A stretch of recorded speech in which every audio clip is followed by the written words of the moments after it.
Roger Stone joins us to break all this down. Hillary played the clip earlier, admits that they are really worried about people getting out to vote, that she internally thinks she's in trouble, Roger.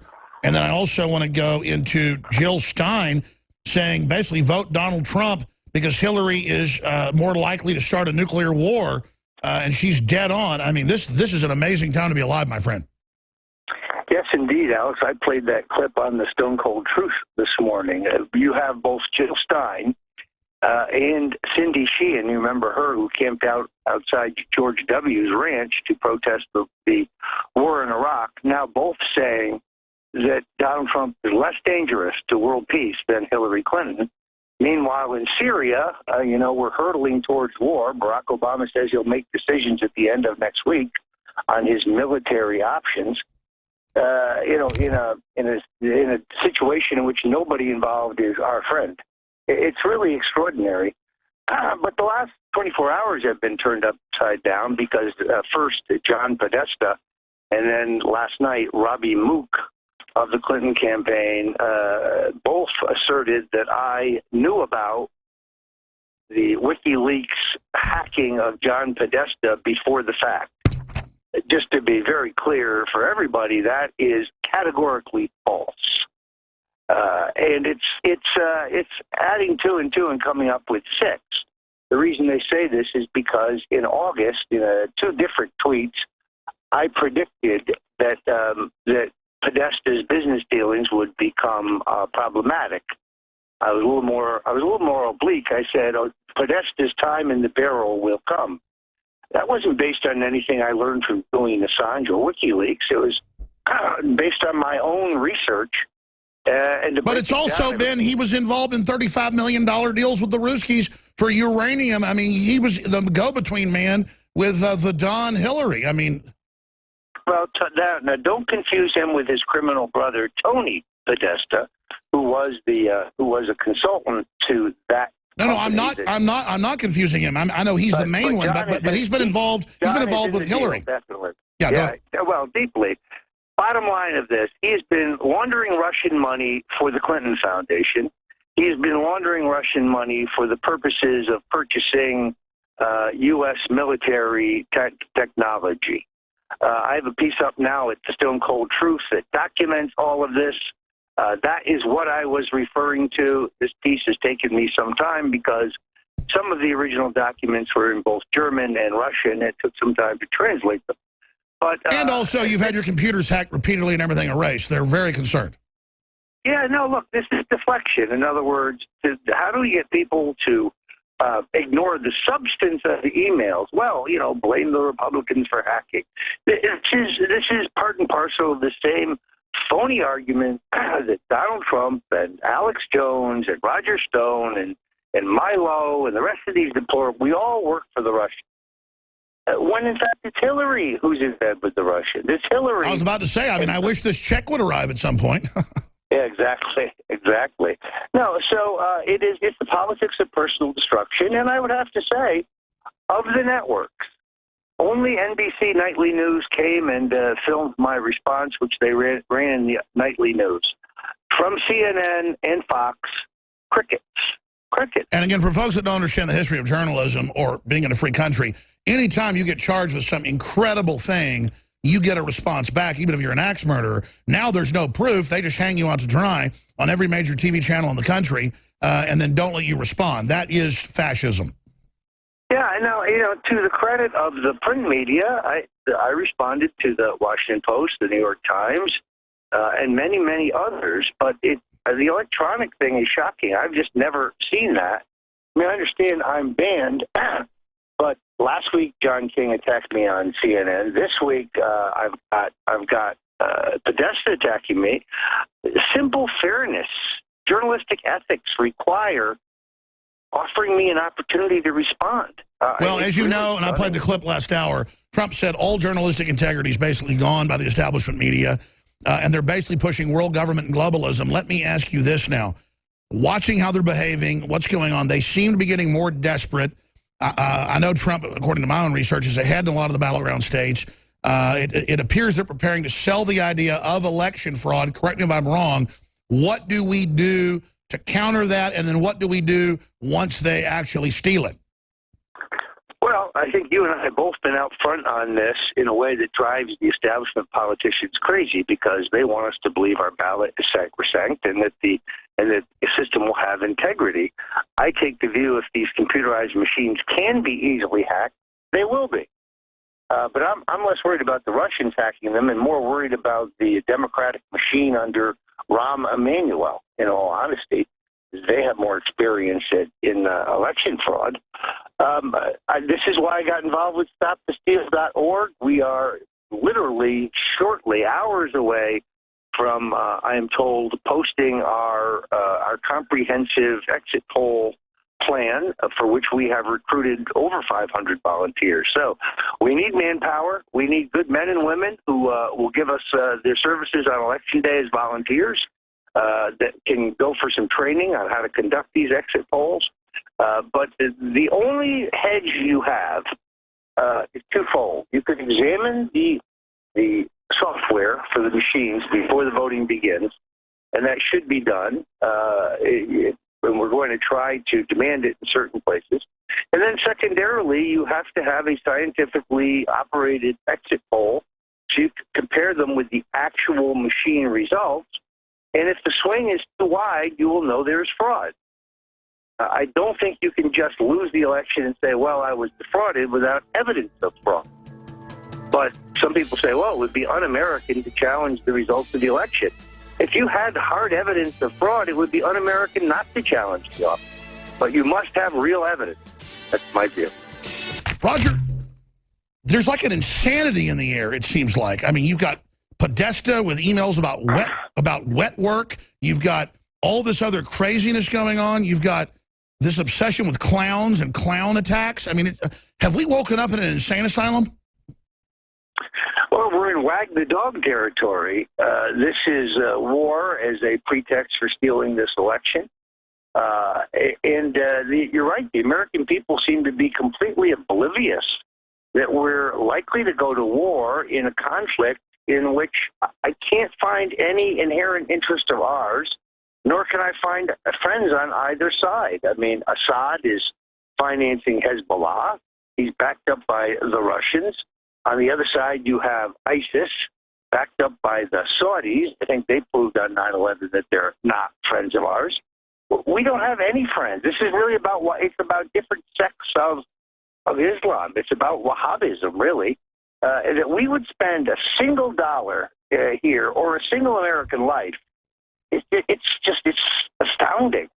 How would you sum up, Roger Stone, the age and the world we live in right now? Dangerous. Because the globalists will do anything, including starting a world war, if that's what it takes to retain power. I know you want to talk about private stuff with Donald Trump, but he seems to be stronger than ever. How is he handling these attacks? They seem to be, the polls show these attacks are bouncing off. Well, and these accusers that the New York Times has put forward, claiming that Donald Trump shoved his tongue down their throat 30 years ago. Of course, they didn't report it then. They're just reporting it now, 2 weeks before election.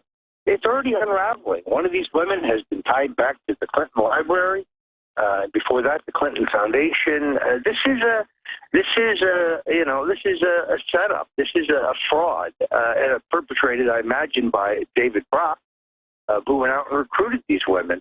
The other headline you'll see is that one of the women, Kathleen Willey, is speaking out against Clinton because Roger Stone paid her mortgage off. No, I didn't. I set up a GoFundMe account and helped raise money to keep her home out of foreclosure. Our listeners did that. We did it. I love how they act like everything we do is in secret. It's like, he once went on Howard Stern. It was a secret show. No, that's public. Or once Trump kissed a woman, all these great evils. Or the Clintons, had her mortgage pulled, so we helped her out. She was already a critic. She was already on NBC, decades ago exposing this. Exactly. Look, and I think I did give $100, and many, many, many other people, InfoWars listeners included, I think we raised around $40,000 to keep her house out of. I personally, if I remember correctly, told him to give a couple thousand, my accountant, because I give to charity all the time, and I'm sad for what happened to this woman. I interviewed her like 20 years ago. I mean, I know this woman.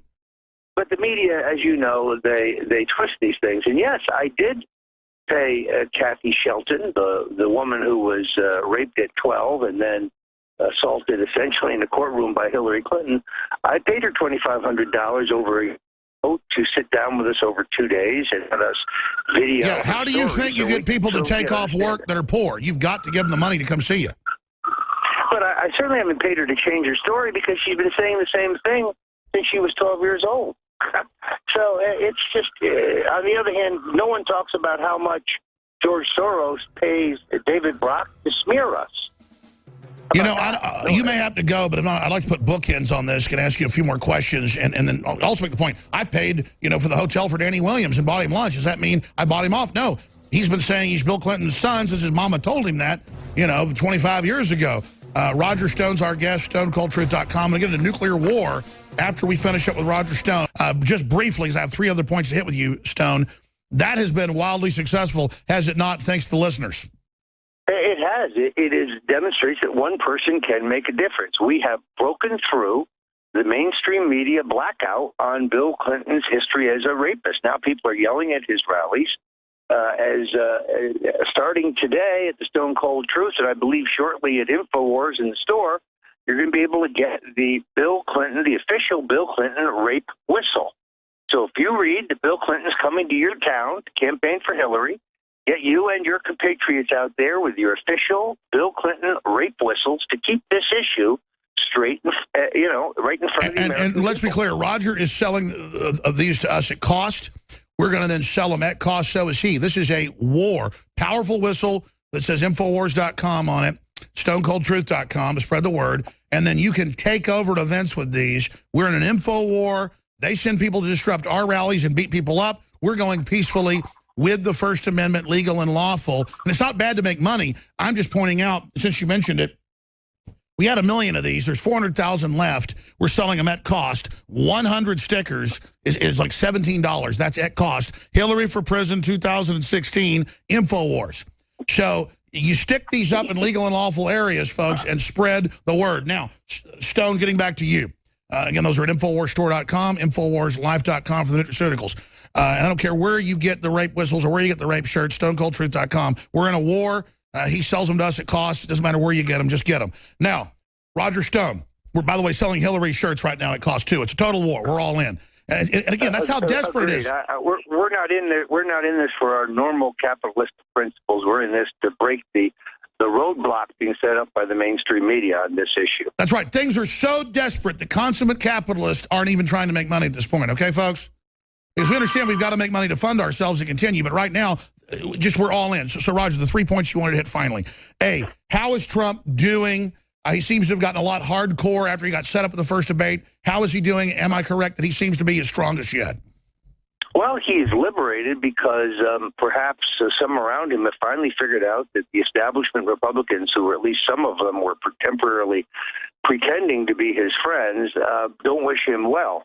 And he no longer has to defend the elite Republican leadership in Washington, which, as you know, is just as responsible for the lousy conditions of the country, home and abroad, as the Democrats, the Bushes and the Clintons, and their ilk working together brought us to where we are. So I think he feels liberated.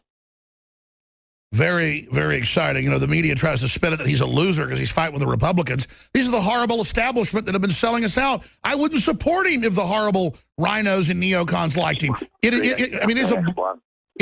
Yeah. Roger's got to go here in a moment, but Roger, finishing up then with the final point we were going to hit on. Yeah, I still think that the greatest danger here, as the rotting, teetering, two-party duopoly sways in the wind just before collapsing, is that they will try to steal this election. So I ask people again to go to stopthesteal.org. Join. We need your hours. We need your manpower. We need boots on the ground because the Trump campaign does not have the infrastructure necessary to guard these polls. The Republicans are working against us in places like Ohio and parts of Florida, and we can only fill these gaps with rank-and-file patriots, citizens who want to step forward and try to fight what I think is a coming effort to steal this election. And let's be clear, even if we can't stop it, documenting with exit polls, with video cameras, catching fraud, if we get 10 or 15 big stories, which we'll get if they steal, we'll get more, it will devastate them, it will backfire, and then there'll be a huge investigation. Trump will be catapulted in on the recount. If we had Scalia, he's dead. So final question. You told me during the break that this move to go after Carlos Slim in the New York Times was genius. Give us 60 seconds on that. Yeah, I think there's one missing piece of the Trump messaging. Carlos Slim, the owner of the New York Times, the man who has the largest single phone contract with the United States government, yes, is the single biggest contributor to the Clinton Foundation and the Clinton Global Initiative. It connects jobs. This is why the New York Times is putting the women on a fund who they were sold by our company have no proof. And this is why this has been so extraordinarily biased in its coverage. Now, I never expected them to be friendly, but they've shredded any pretense of objectivity. And Slim is he is the ultimate globalist. Slim is a Mexican billionaire, paid no taxes to the New York Times last year, just like Donald Trump, using the exact same deduction. But you don't read about that on page one. It's incredible. All right, Roger, thank you so much, and we'll talk to you again very soon. Great to be here, Alex, as always. Victory or death? That's right. That's what Colonel Travis said at the Alamo.